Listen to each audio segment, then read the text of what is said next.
So we just start to go in medias res, and I give the word to Brian to make like an introduction and explain more what it is about.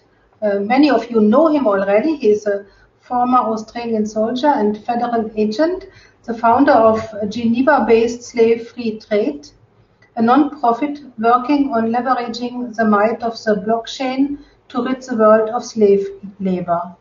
Brian, you have the floor. Thanks so much for having me again, Sister Miriam and Michelle. So as I hope everybody can hear me okay. As Sister Miriam said, in my former lives, I've been a soldier and a federal agent. I specialized in counter-organized crime and counterintelligence for 19 years. And then for the last 19 years, my life has been longer than I look, right? I have specialized in conducting operations against slavery around the world. In all of this time, I learned one thing, which is very, very important, is to quickly work out what is and stay focused on the actual problem, not perceived problems, but the actual problem. And so let me explain from a human trafficking, modern slavery perspective and a criminal justice perspective. When you're confronted by someone with a knife and a bad attitude towards you, the problem is actually not the knife in the hand. The real problem is the guy behind it. The knife actually becomes a distraction and not the problem. Because I can neutralize the knife, but the guy behind it will still be there, and so will the bad attitude, which means he will just look for another way to do what he was going to do anyway. This is called the displacement effect, and it means the problem is treated but not cured. And that, the displacement, is exactly what we're doing and have been doing for decades on modern slavery and human trafficking. So in talking about sustainability in business, and given this knife analogy, let's talk about what really is the problem confronting all of us here for just a second. It's not poverty. It's not sexual abuse. It's not gender. It's not unemployment, migration, documented or otherwise. The problem confronting us is someone who makes the moral and economic choice to exploit the labor of someone else. This right here is the essence of what we talk about when we say the demand side of the equation. Someone making a premeditated or opportunistic decision to exploit someone else for their labor, and in so doing denies them the decent work that Michelle was describing before. Now, the person behind this decision, the one behind this knife, is what we're looking at when we're trying to address the demand side. And importantly, in context, more than 98% of global spending on modern slavery is spent on the supply side of the equation, the displacement side of the equation. So the problem for anyone addressing modern slavery is how to account for business people who don't find a place for intrinsic good in their business and abuse human rights because it doesn't hurt their business to do so. This is how I came to create Slave Free Trade 4 years ago, born out of, let's say, frustration and futility. After years of disarming people only to find them doing it all over and over again, I thought this is wrong. We need a systemic response to this systemic problem. And so let's address the actual problem. Instead of treating and displacing only, let's see if we can't invest in a cure. Now, it's very important to remember, slavers and exploiters are not all hardcore. I've met many over the years. They're not all complete ratbags. Lots of them are just opportunistic users of people, like so many of the world's population. Let's face facts. We can actually take a lot of them out of the business of slaving by giving them something more positive to strive for. And some of you will find this a cynical view, but our solutions can't be just, or can't actually be, focused on the intrinsic good. It still needs to boil down to money. We can give these slavers and exploiters a better place to be, but in fact, it needs to be a better market to be. They need to want to go there for self-motivated and commercial reasons. So that means a completely new way of thinking about modern slavery. It means reconceptualizing human rights in workplaces and building a new economic model that advantages your business if you respect human rights. So the central question for me in setting up Slave Free Trade was how to make respecting decent work pay. And what would a market look like in which you can't participate if you're not up to do that? So To ensure decent work in more workplaces globally, we need to create this economic model that says your human rights performance is not alongside, it's not part of a triple bottom line, it's part and parcel of your bottom line, effectively taking market forces back on themselves to reinforce good behavior. And clearly we're not talking about a small exercise. As Michelle indicated before, we're talking about tens of millions, hundreds of millions of children in child labor and adults in forced labor. Thanks to COVID, I think we've all come to realize how often we touch our faces in a day. But in fact, we touch slavery more often than we touch our face in a day. From your morning cup of coffee to iPhones, shampoos, and mascara. When you think about COVID and touching your face, it's a very powerful image to realize how often you touch slavery. I very quickly came to realize in trying to come up with such a system that we have to be able to scale massively, which means that we need to be able to automate, again, massively. And so that means tech. Every audit and certification scheme in the world, look at fair trade, for example, has pushed up against this barrier. If you cannot automate, you cannot scale. If you can't scale, you can never come even within radar distance of solving a problem of these dimensions.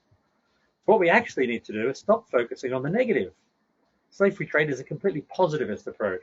We need to stop relying on meddling at the murky end of the human rights spectrum, because the only way to detect what's happening at the worst end is with people like me going out and investigating. And that has a role to play, but that can never be automated and that can never be scaled. So it's always going to be very small stuff. And you just have to look at the number of prosecutions in the world for trafficking to realize that it's really small stuff. So think this way. Human rights in workplaces, globally, universally, they exist on a spectrum. So what happens if we shift our focus, lifting our gaze instead of at the dark end of the spectrum, looking to cure instead of treatment? What would a global vaccination program look like? The human rights in workplaces are on this spectrum. At one end of the spectrum is this murky pool called modern slavery. And in this reconceptualization, this new look at human rights and modern slavery, you can forget for now all the legal definitions that make it up. You don't actually need, on a personal level, to be able to legally distinguish between forced labor and human trafficking. This is a rabbit hole so many people get stuck on. It makes little to no difference to the victim, and it makes little to no difference if we're talking about shifting our focus, lifting our focus to the positive end of the spectrum. The murky, fetid pool at the bottom is characterized by low respect for human rights. Either a few rights extremely eroded, or lots of them could be. In any case, we can just know that life is pretty crappy at that end of the spectrum. At the far right of the spectrum is that heavenly, delicious place with fountains of warm, flowing, slave-free chocolate. Now that's decent work. But decent work is at the opposite end of the same spectrum as modern slavery. And what we need to do is prove a culture of respect for human rights in a workplace. We prove that a workplace is closer to the decent work end. And in so doing, without even thinking about it, we have disproved the existence of modern slavery. Because decent work and modern slavery, they're opposite ends of the same spectrum. They're like kryptonite to each other. They don't coexist. But more than that, all human rights issues, whether gender pay gap, forced labor, racial discrimination, they all arise out of a culture. Modern slavery is never a one-off in a workplace. You identify the culture, you can identify the issue. Map the culture, and you start to be able to weed out the issues.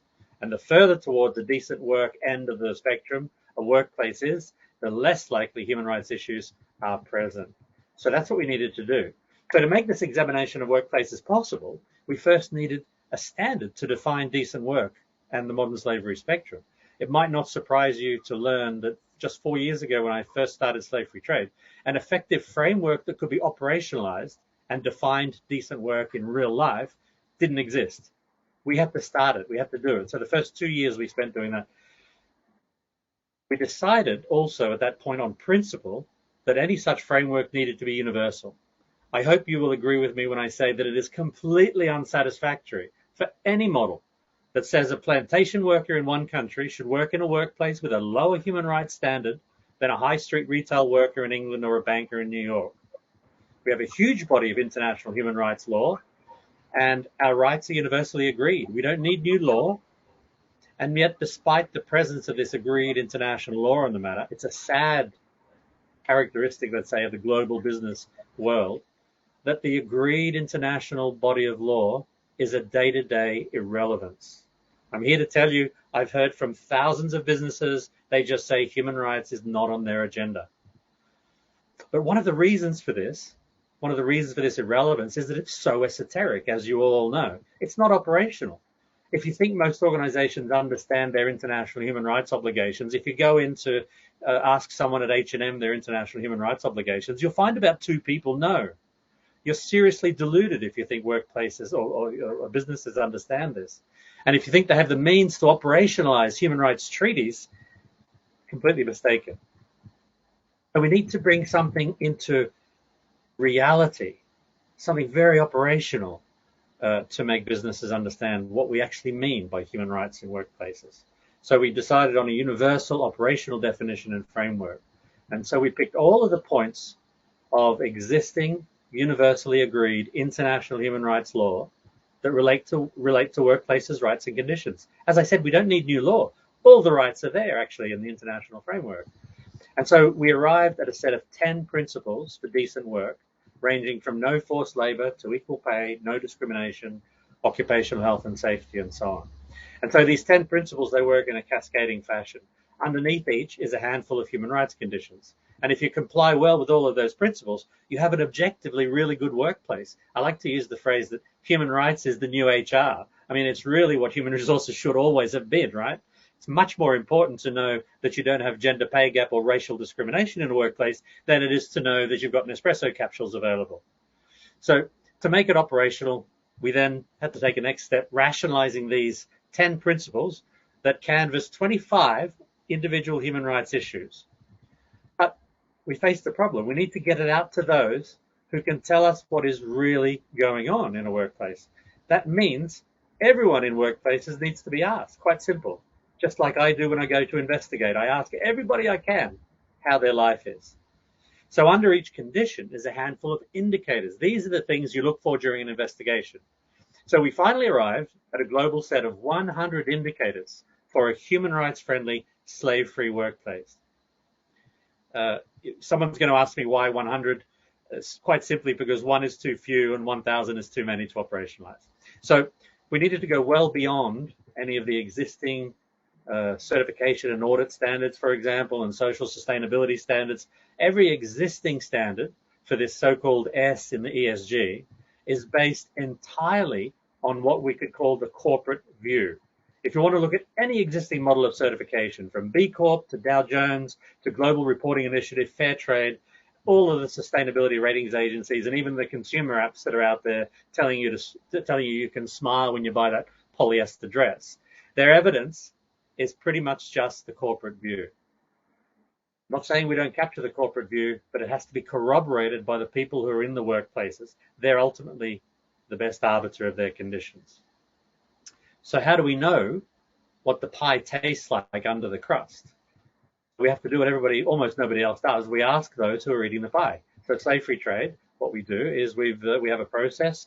We have a membership model where an organization joins Slave Free Trade to become human rights compliant, to be proved human rights compliant through continuous, all the time, real-time assessment and monitoring against these 100 indicators.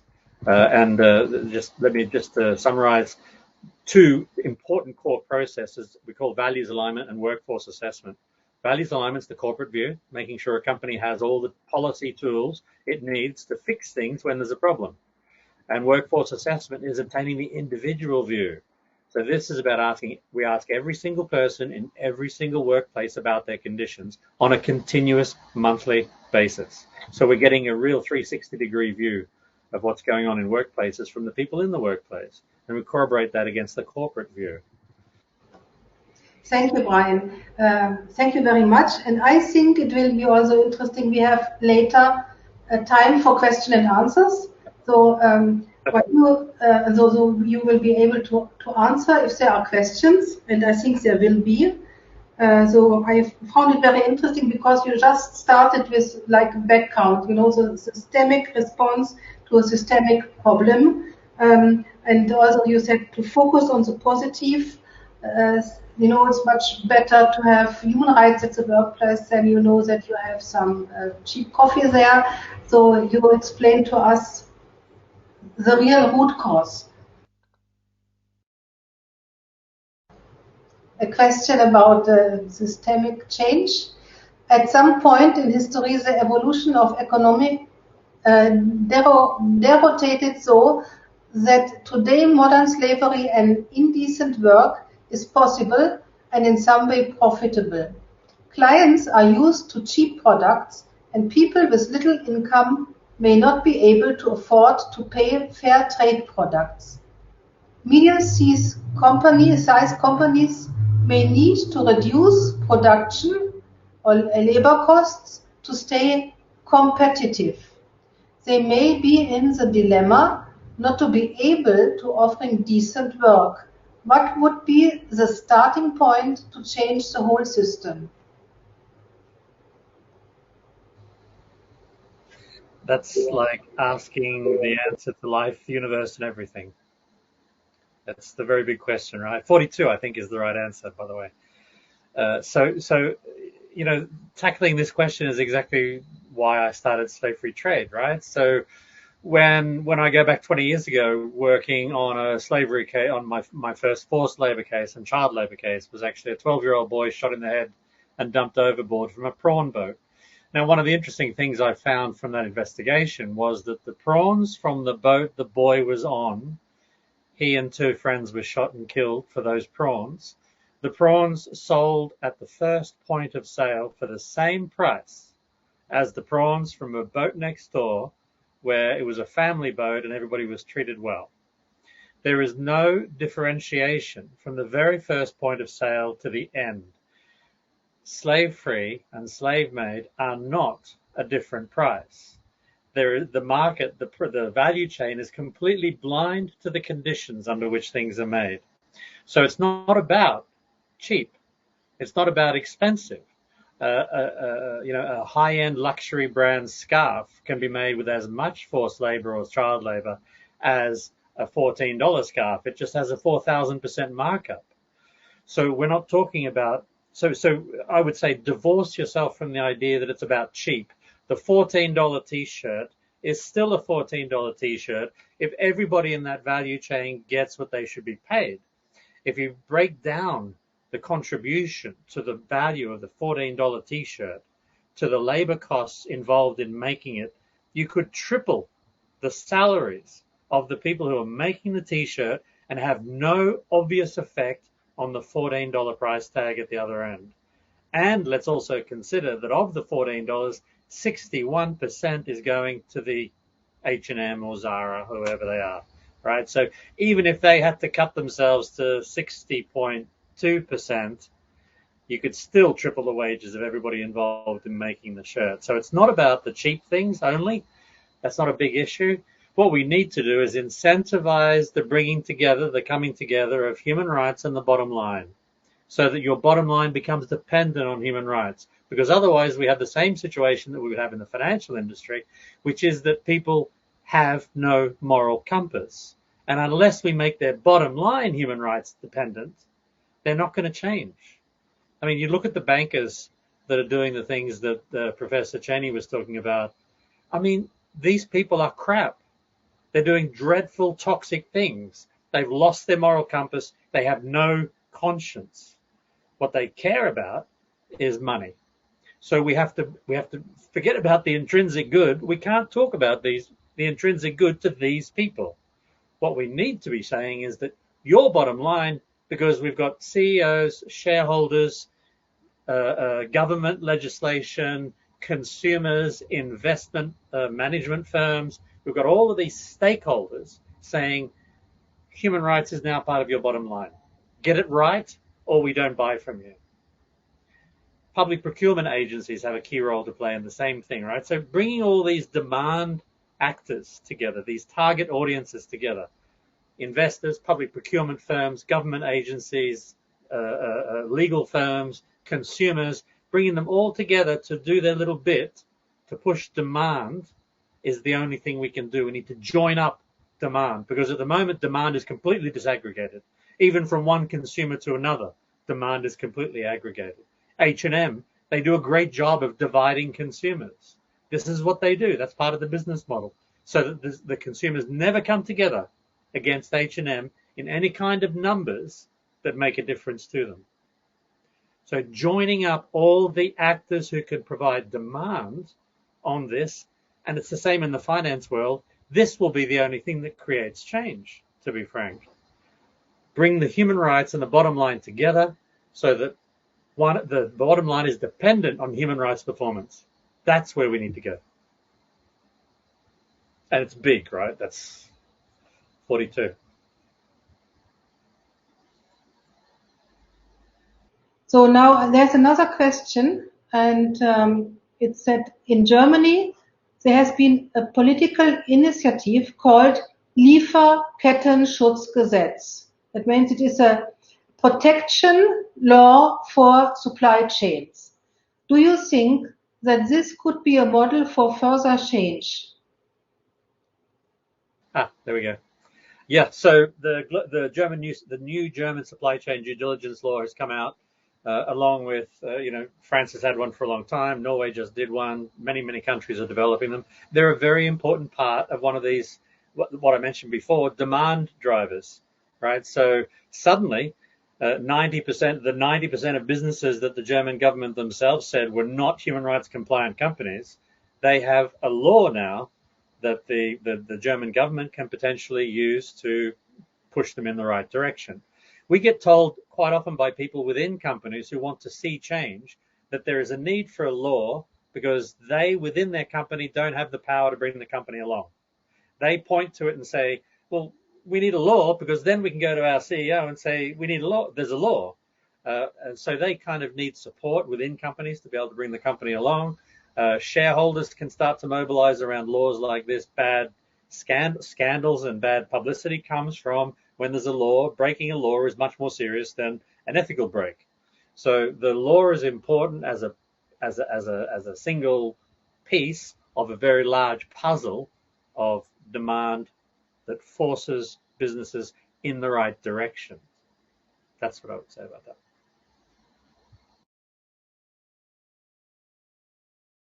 Thank you. I think it is time to wrap up.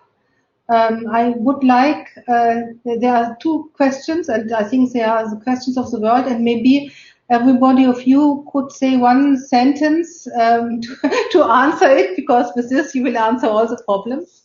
So the first question is, what needs to happen and where are the roadblocks? One sentence.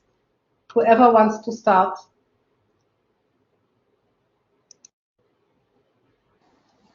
Okay, let me jump in. Demand is completely unfunded and underfunded. 99% of money spent on modern slavery and human trafficking is spent on supply side initiatives, wiping up spilt milk. You've got to do that in any kind of a treatment regime. But ultimately, we're not curing anything by doing that. Demand is where we need to go. And it's completely unfunded. I had to fund slave-free trade from my own savings. It's just ridiculous. Thank you.